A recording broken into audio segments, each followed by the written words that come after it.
A parliamentary election in the Czech Republic on Friday and Saturday could deprive Ukraine of a staunch supporter and put the Czechs on a course away from the European mainstream.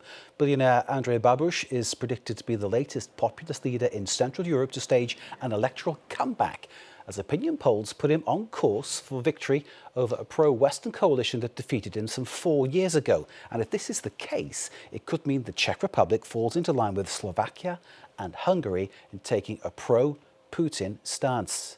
Let's take a look then at Andrej Babiš and his credentials as the next possible Czech leader. Selina Sykes with this. These red caps may look a little bit familiar, though the slogan is Strong Czechia or the Czech Republic.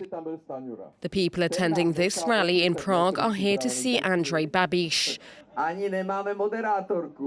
Dubbed as a Czech Trump, the 71-year-old billionaire is a frontrunner in the country's upcoming parliamentary election. And like the US president, he is hoping to stage a political comeback. Making his fortune through his agrochemical empire, Babiš founded the centrist pro-European Action of Dissatisfied Citizens Party, or ANO, in 2011. After serving as finance minister and deputy prime minister from 2014 to 2017, Babiš was appointed as prime minister and led a centre-left coalition until 2021. But since then, his politics have taken a turn.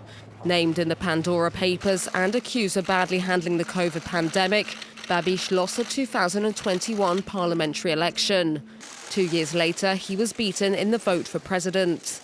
In recent years, analysts say his ANO party has veered to the right. In 2024, Babiš left the leftist alliance in the European Parliament and joined forces with Hungarian Prime Minister Viktor Orbán to create the Patriots of Europe for the right wing and far right. We are here together because we are united by three main priorities that will define our policy in the European Union: the defence of sovereignty, the fight against illegal migration, and the revision of the Green Deal. He is now running on a populist, anti-immigration and EU-sceptical ticket, pledging to cut individual and corporate taxes and fight the EU's Green Agenda and Migration Pact. He also wants to end the Czech initiative to supply Western-funded artillery ammunition to Ukraine. Let's get the analysis and bring in Romain Quiniou, who's the co-founder and managing director of Créative, a French think tank exclusively dedicated to Central and Eastern Europe and to strengthening relations, political, economic, societal and cultural between France and such countries. These obviously include the Czech Republic. Romain, thanks for being with us. What's your take on the situation then regarding this man who's undergone a real sea change politically, being one thing at the beginning and now being, it seems, completely different?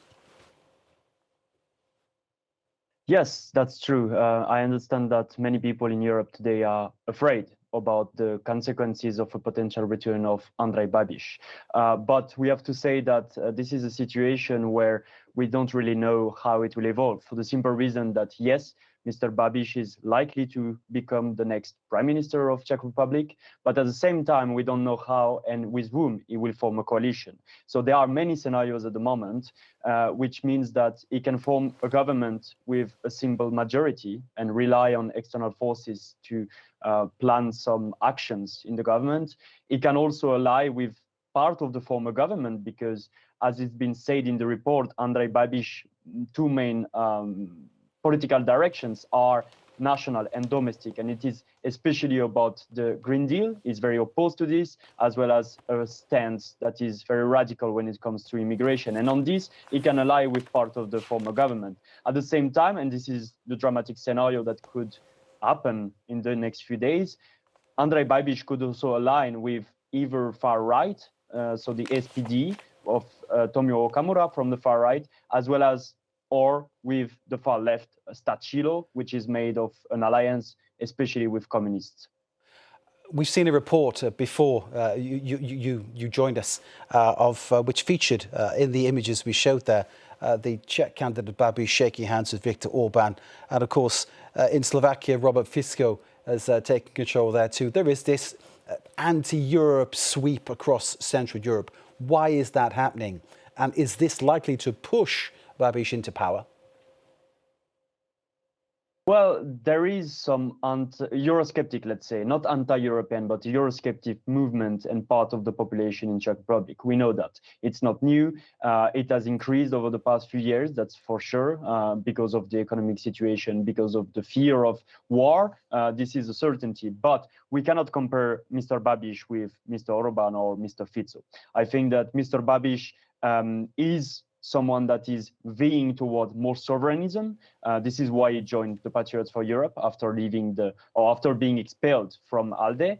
But at the same time, he's not anti-EU. He doesn't want to leave the EU. He's not anti-NATO. He's a strong, proponent of the transatlantic relations. So here we have to say that yes, Babiš will turn Czech Republic into a more isolationist, into a more sovereignist country. That's for sure, and it will create some headaches for Brussels. But at the same time, we should not forget that Andrej Babiš is a businessman. He joined politics for business, and what he needs the most is EU funds. So he will not take a proactive opposition line towards Brussels. He will try to find some agreement. He will try to follow the main consensus lines in Brussels. And on this, we can assume that he will not be too vocal when it comes to Ukraine and Russia. He's certainly not pro-Russian, but at the same time, he's defending the line which is quite similar to Trump, actually, which is that the war needs to end, first and foremost, because it's affecting Czech Republic and Europe, economically speaking. So it will be his line.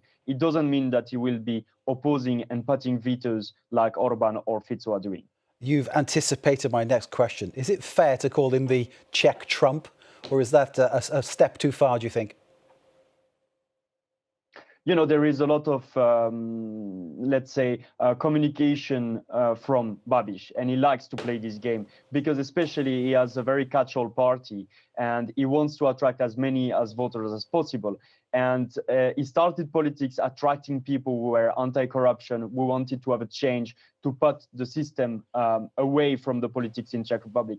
At the same time, he tried also to attract more radical people, and especially people who are, very radical, to be honest. And this is how he tries to portray himself as a Trump, because he wants to say that he's the one defending the Czech nation, he's the one defending the Czech population against the bureaucrats from Brussels. He's trying to say that he's the only one that put the Czech national interest in the first place of his political action. And this is why he's saying that he's, this representative of strong Czech Republic, for example.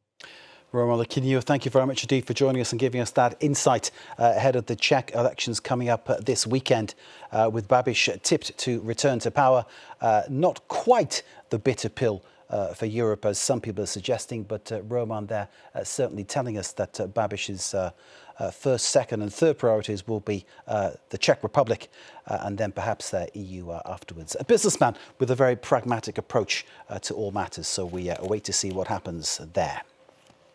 Thanks again, of course, to Romain Quiniou from Créative, the think tank, for joining us there.